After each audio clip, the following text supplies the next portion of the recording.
Welcome back to Talk Today. It is 7:34. We'll have the papers in just a moment, but here's what else is coming up in the programme. A plague of potholes. The AA have attended an average of 50,000 incidents a month this year alone. We'll talk to the campaigner, Mr. Pothole, yes, he's famous, about the ongoing problem just before 8 o'clock. And have police given up on prosecuting annoying cyclists for traffic offences? Stay tuned for another Talk TV exclusive investigation at 8:45. And, of course, it's the 31st of October. And after 9, a real-life witch, no, not Nicola Thorpe, will tell us how she intends to celebrate All Hallows Eve. Well, let's take another look at some of this morning's front pages. The Telegraph paid tribute to the Israeli soldier who's been reunited with her family after being kidnapped by Hamas. The Mirror called Boris Johnson's government a tragic joke as explosive WhatsApp messages are revealed during the COVID inquiry. And in The Sun, Portuguese police have apologised to the parents of Madeleine McCann 16 years after she went missing. Well, they're back writer and broadcaster Emma Wolfe and journalist and author James Bloodworth back for pas deux. Is that right? Of yes, the papers. Sure. Em, back to you. The Mail, page 15. What is this buy? What's this pay now, buy, whatever it is? Talk to me. Buy now, pay later. Yeah, well, it's a kind of on the Never Never. Used to be called the Never Never. And there's evidence from the Financial Conduct Authority showing that the cost of living crisis, which we talk about a lot, is really pushing the poorest in our society further into debt. There's around 14 million adults in the UK. That's around a quarter of adults in the UK, over a quarter, are using buy now, pay later. They're getting more and more into debt. It is legal, but it's not very regulated. So lots of charities, lots of MPs want more regulation on this. You've got a lot of vulnerable customers signing up to this stuff. They get more and more in debt every month. Then they start missing essential bills, mortgages, rent, falling behind on that, and it's really bad. And they don't check, because there's no regulation, I'm so strong on this, they don't check what those ridiculous percentages are. This might sound stupid. Vic says to me the other day, we took the kids to Peppa Pig World, don't even get involved, right? 5 people.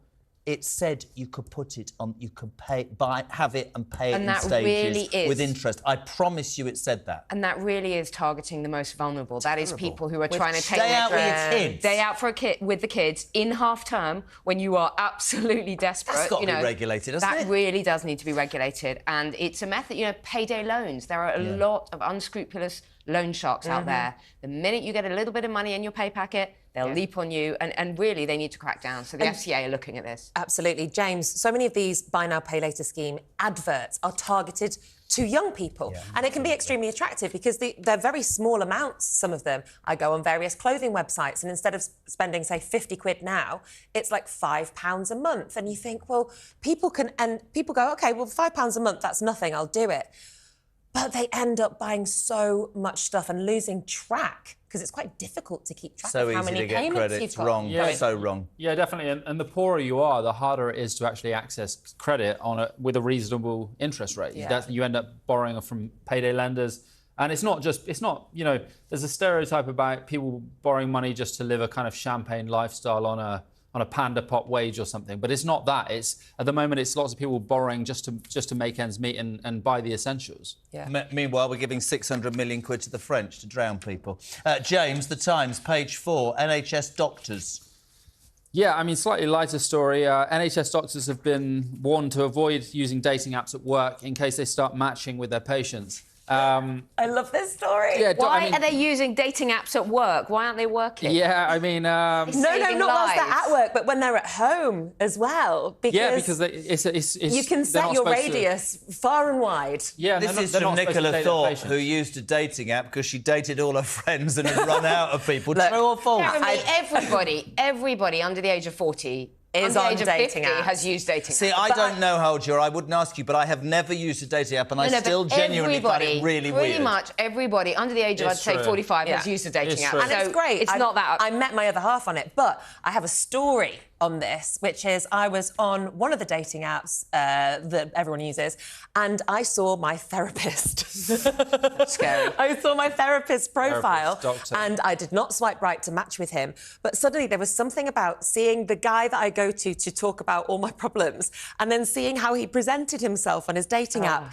It gave me the ick, and I couldn't go back to therapy. And the worst... I stopped therapy, Jeremy, because how can I possibly... I think you should start it again, love. I need it. And the very worst is seeing... app, Em? Of course I have. I've had, good long-term relationships with people, like you say, that I've met. It's about choosing the right site, though. Just me, then. But it is just you. I've just never... I don't even Everybody know. has. I always... Because I'm so old-fashioned, I go, what's wrong with people? You can't just meet somebody. What's wrong with you? You have to swipe It's an and all initial, this. No, you make that initial connection, then I would immediately go for coffee and meet. I still think see real if they're life. I met normal. my girlfriend on a dating app, but I still think real life is better. I think dating apps is.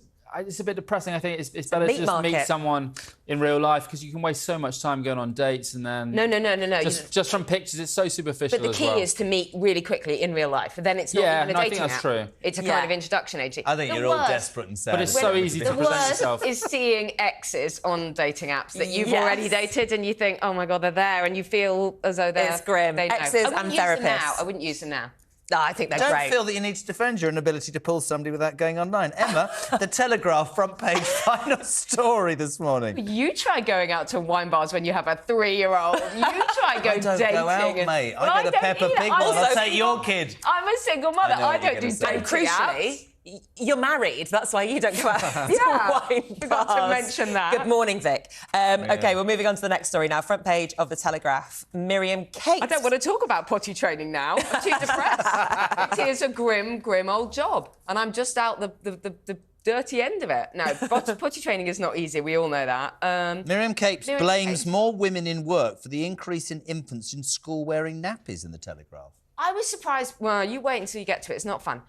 You've got a couple of years. I was surprised by this. I didn't think my son's preschool, nursery, whatever you call it, wouldn't accept them at the age of nearly 3 if they're not potty trained. They're not doing nappies. They say, no, if they're not potty trained, they can't. I'm amazed that children can start school, as in 4 to 5-year-olds can start school and they're not potty trained. Anyway, this Conservative MP is saying that it's mothers going out to work who aren't then able to focus on the difficult and time-consuming job. Excuse me. Let James Bloodworth speak. No, we can see the glaring issue with this story, right? That men can also teach kids how to be potty trained. Why is it the women's fault? I would add that in Britain we have some of the shortest paternity leave in Western Europe. I think it's 2 weeks. 2 weeks, men are that's entitled. it. And in Scandinavia, I think your men are entitled to 12 months. But you're missing the point. I got offered 3 months next year when the baby comes, and I'm just taking 2 weeks. My wife says... Because it's hell being at home with a newborn. My wife says, I've got double the problem. I've got to teach Oliver to wear nappies, and you'll be wearing them in a minute, Carl, anyway. Don't laugh, Emily Rose Adams. Gang, thank you so much indeed. They'll be back in the next hour. I promise you that.